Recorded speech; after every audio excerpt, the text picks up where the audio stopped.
오늘 주신 말씀은 호세아 5장 5절로 9절까지입니다. 호세아 5장 5절에서 9절까지입니다.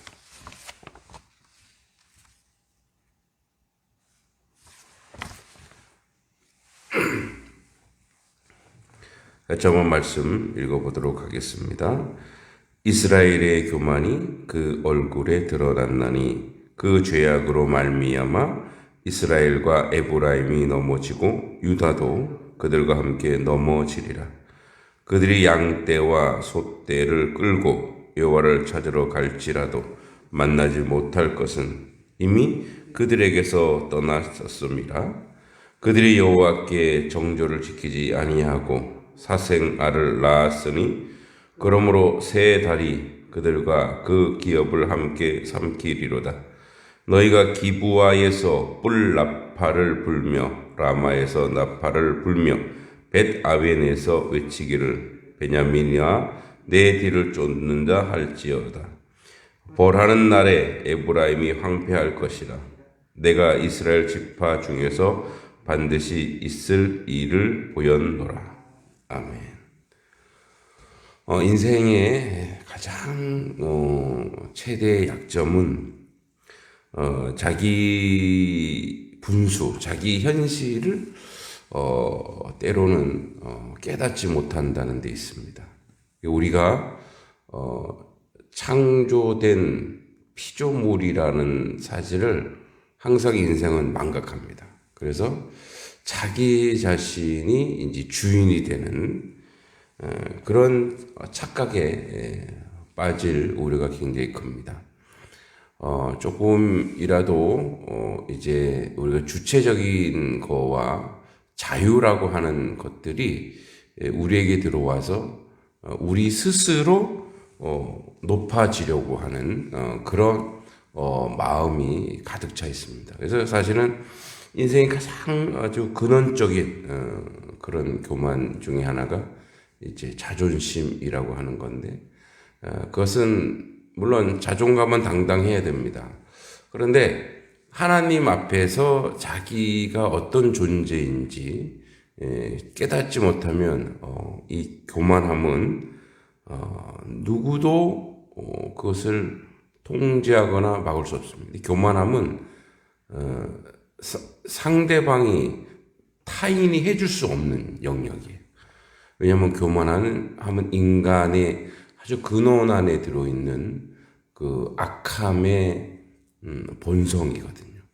그러니까 인간이 아담과 하와가 범죄하고 나서 사탄이 심어준 가장 근원적인 것은 너희들도 하나님이 될 수 있어거든요.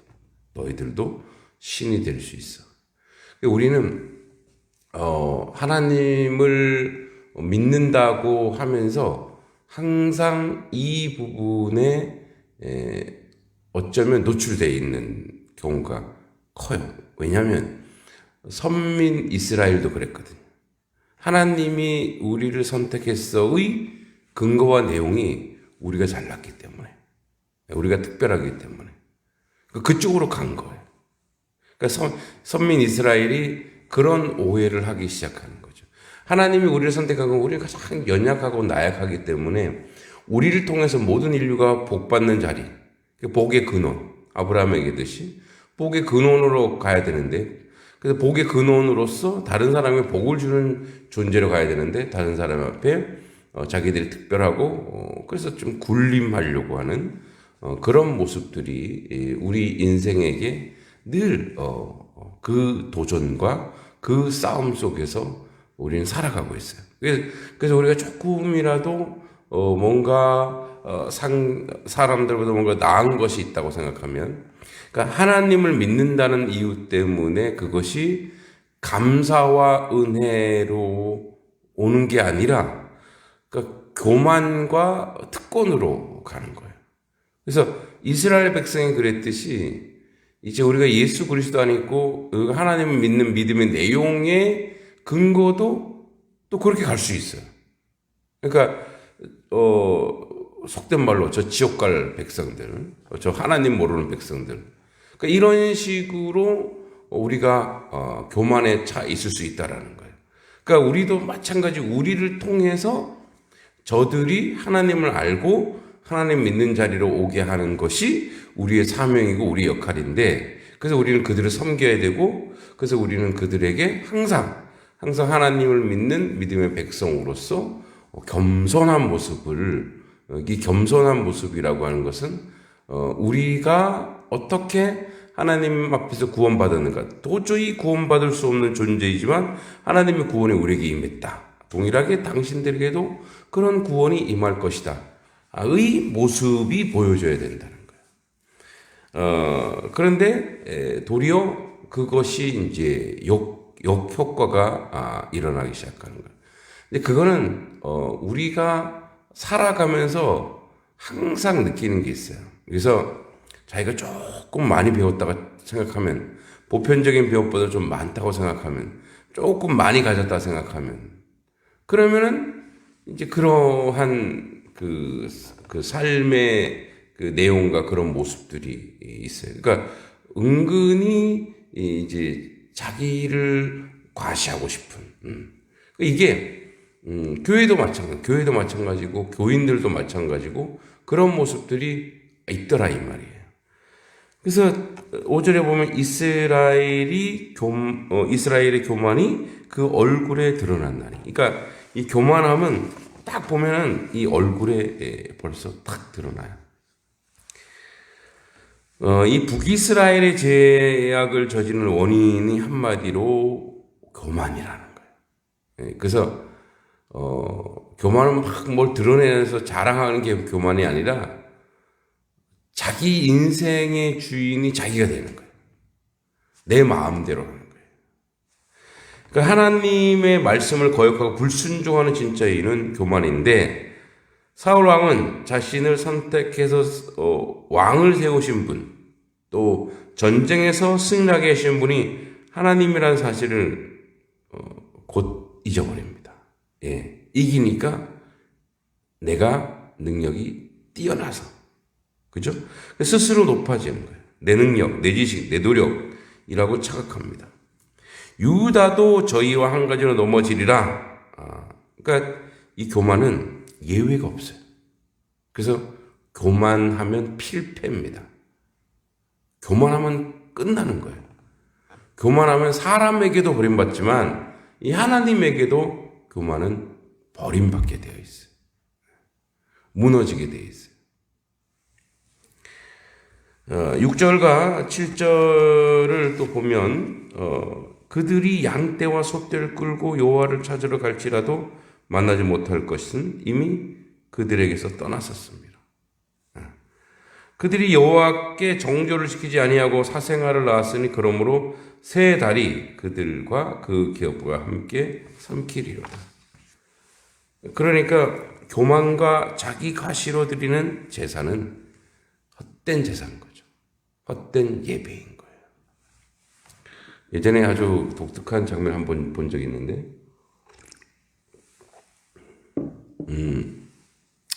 도시에 이제 교회 청년 때 제가 도심에 있는 교회를 이제 섬길 때인데 11조를 떼어 먹었다고 하면서 자기 그 아주 통탄한 권사님이 계셨어요. 근데 이제 11조를 건물주이기도 하고 남편이 이제 검찰의 고위 관리이기도 하고. 근데 와서 이제 그 11조 헌금을 이렇게 007 가방에다 가지고 오셨어요. 007 백에다가. 그거를 교회 와서 세시는 거예요. 아니, 집에서 새 갖고 오면 되잖아요. 이제 우린, 근데 젊으니까 저게 뭐 하는 짓이냐고. 돈 자랑하는 거냐고. 까지 그런 독특한 장면을 본 거예요. 뭐 돈도 많으시고. 그 11절 떼어 먹었다는 건 알겠는데, 꼭 떼어 먹었다고 저렇게 해야 되나, 이런 생각이 젊은 나이에 가득 들어 있었어요. 그러니까 그 모습을 보면서, 참 저게 믿음일까? 참 안타깝다. 오른손이 하는 거 왼손이 모르게 하면 안 되나? 왜 꼭 드러나게 저렇게 하나? 또 그분이 또 권사님이 재정부를 맡은 권사님이시기도 해요. 교회에게는 뭐 교회는 좋은 일일 수 있으나 자기를 너무 과시하는 것 같아서 참 마음 속으로 이렇게 불편했던 적이 있어요. 근데 가만히 생각해 보니까 뭐 그분도 그분이지만 그런 마음을 먹었던 나도 판단하고 있는 거예요. 그러니까 이제 각자 고유의 신앙이 있겠습니다만 그런 걸 보고 저게 신앙이라고 하나, 저게 믿음이라고 하나, 저렇게 믿어야 돼? 이런 식으로. 저건 자기 과시 아니야? 이런 식으로 내 속에서도 내 안에서도 판단하고 재단하고 있더라 이 말이에요. 아, 이것도 교만이구나. 저 사람을 판단하고 저 사람의 신앙을 있고 없고는 누가 결정하느냐? 하나님이 결정하십니다. 그러니까 이거는 우리 인생이 내가 어떤 재단을 놓고 결정할 일이 아니라는 거죠. 그러니까 다양한 신앙의 그 내용과 모습들이 있을 수 있어요. 근데 그런 받고 안 받고는 하나님이 하시는 거지 우리가 하는 것이 아니라는 거죠. 그러니까 우리가 하나님 앞에 그 사람이 어떤 중심으로 어떤 마음으로 오는지 초두에 얘기했지만 자기 자신만 알아요. 그러니까 아무리 예물을 가지고 와도 아무리 좋은 것을 가지고 와도 그 중심에 하나님을 향한 그 열심과 그 열정과 그 사랑이 없으면 그 받지 않는다는 거죠. 그러니까 이 하나님은 우리에게 항상 하시는 말씀이 하나님은 교만한 자를 대적하시고 겸손한 자에게 은혜를 주시는 거예요. 교만의 가장 큰 폐해가 뭐냐? 그 사람 스스로 알아요. 은혜가 사라지고 감사와 기쁨이 없다라는 거예요. 왜냐하면 자기에게 모든 게 나왔다 생각하기 때문에 그래요. 무엇보다도 하나님의 도우심을 받지 못한답니다. 여기서 이제 정죄를 지키지 아니하고 사생자, 멋대로 드린 제사, 형식적인 예배를 가리킵니다. 세 달은 호데시, 이거는 매월 초하루, 그쪽 월삭입니다. 그러니까 이 월삭, 정한 대로 매월 초하루 하나님께 드려야 되는데 자기 마음대로 드리는 거죠. 그래서 그 기억과 함께 삼키리로다. 잘못된 것들은 하나님이 그 가지고 있는 모든 것을 다 무너뜨리는 거죠. 그래서 잘못 드린 제사, 잘못 드린 예배는 축복이 아니고 저주가 됩니다. 그죠? 가인의 제사가 그랬죠. 가인이 자기의 제물은 하나님이 안 받으시는 거예요. 그러니까 안 받는 이유가 있죠. 그러면 내가 안 받는 이유가 뭔가를 봐야 되는데 저 아벨의 제사는 받아. 분한 거예요. 그래서 무죄한 아벨을 쳐 죽이는 거예요. 그게 바로 뭐예요? 질투죠. 질투는 어디서 오는 거예요? 내가 왜 내 건 안 받고 제 거는 받아요? 그래서 판단한 거예요. 자기가 하나님이 된 거죠. 교만한 거예요. 아나니와 삽비라 그랬고 마르다도 그 시간에 하나님 말씀을 들어야 되는데도 그걸 어떻게 대접해야 된다. 뭔가 그러니까 그 시간에 무엇을 해야 돼, 무엇이 중요한지 모르는 그러한 그러니까 자기가 기준이 된 거죠. 그러니까 안 한 것이 아니라 잘못 드렸기 때문에 그런 거죠. 잘못 드렸기 때문에. 교회의 사역도 교회의 봉사도 마찬가지죠. 목적과 동기가 하나님에 있지 않으면 자기 자랑, 자기 영광, 자기 의를 구하면 그 다음부터 교회 일이 힘들기 시작해요. 질투가 나고, 그죠? 목사님은 왜 저 집사님, 저 권사님만 이뻐하실까 이렇게 돼 버린 거예요. 그러니까 이제 다른 배경은 전혀 모르는 거예요. 물론 목사니까 사람이니까 뭐 한계가 있을 수 있죠. 그런데 이렇게 교회 분쟁의 내용을 보면 그런 것들이 있어요. 그런 것들이. 8절과 9절도 보면 너희가 기브아에서 뿔나팔을 불며 라마에서 나팔을 불며 벳아웬에서 외치기를 베냐민아 내 뒤를 쫓는다 할지어다 벌하는 날에 에브라임이 항폐할 것이라 내가 이스라엘 지파 중에서 반드시 있을 일을 보였노라. 그러니까 기브아 라마 벳아웬은 뭐 북이스라엘의 요충지예요. 요충지. 나팔과 파수꾼의 외침은 적의 침입을 경고하는 소리입니다. 베냐민은 남유다를 가리킵니다. 필연 있을 일을 미리 보였노라. 거역하는 자와 교만한 자의 최후를 엄중하게 경고하고 있습니다. 이게 사인이 올 거야. 이렇게 얘기하는 거죠. 남유다가 북이스라엘의 전체를 밟지 않기를 경고하는 거죠. 앞서간 선배들의 실패, 타산지적으로 삼으라는 거죠. 하나님의 축복이 오히려 독이 된 경우를 따라가면 반드시 패망한다는 거예요. 예외가 없다는 거죠. 교만한 사람의 특징은 충고가 안 들려요. 교만한 자는 패망하는 이유가 하나님의 충고가 들리지 않기 때문에 그렇다라는 거예요. 그래서 교회가 어려울 때는요, 다 하나가 돼요. 다 열심히 기도하고 하나님의 나. 근데 교회가 조금 세워지고 조금 뭔가 갖춰지고 그럼 그때부터 사탄은 그 인간의 교만한 마음을 이렇게 파고 들어오는 거예요. 막 파고 들어와서 교회를 흔들려고 하는 거예요. 교회를 좌우하려고 하는 거예요. 그런 부분들이 우리 인생에서 계속 이제 싸워야 될. 그래서 내가 지금 하나님 중심으로 나의 신앙이 계속 구현되고 있는가? 오직 예수, 오직 주님을 바라보고 있는가? 우리가 이제 그렇게 그런 얘기를 해요. 신앙생활 하다가 시험에 들면 그런 충고를 하죠. 아, 왜 사람을 봐? 하나님 봐야지. 이게 힘들잖아요. 이게 얼마나 힘들어요. 왜냐면 그 사람이 보이거든요. 우리 신앙은 현실이에요. 그래서 그 사람이 보여요. 그 연약함이 들어오기 시작하는 거예요. 그때 타산지석이라고 하는 것은 그때에 어떤 사람이 연약한 모습이 보일 때 그때 자기를 보라 이거예요. 아, 내가 저 사람이 연약한 모습이 보인다고 하는 것은 내가 교만하구나. 내가 하나님이 되었구나.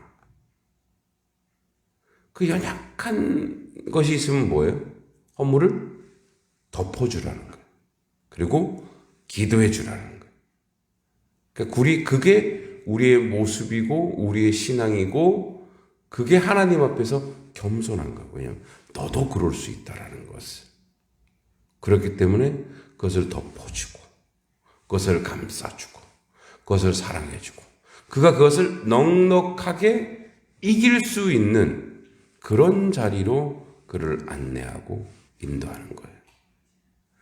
이렇게 세상을 살다 보면 진짜 부자들은 부한 티를 안 내더라.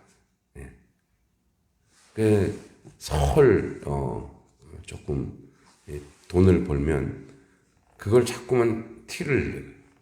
정말 똑똑한 사람은 정말 자식의 지식을 티내잖아요. 목사님들 중에 설교를 참 쉽게 하시는 목사님들이 있어요. 그분들이 정말 최고의 설교가세요. 누구나 들어도 아멘하고 은혜예요. 저희처럼 이렇게 젊고 아직 설교가 익숙하지 않은 사람들은 뭔가 이렇게 지식을 뽐내려고 하는 그런 쪽으로 간단 말이죠. 이 겸손이라고 하는 것은 하루아침에 만들어지고 세워지는 게 아니고 늘 자기를 이제 점검하는 거죠. 하나님 보시기에 내가 어떤가? 지금 나의 말이 하나님 보시기 어떤가?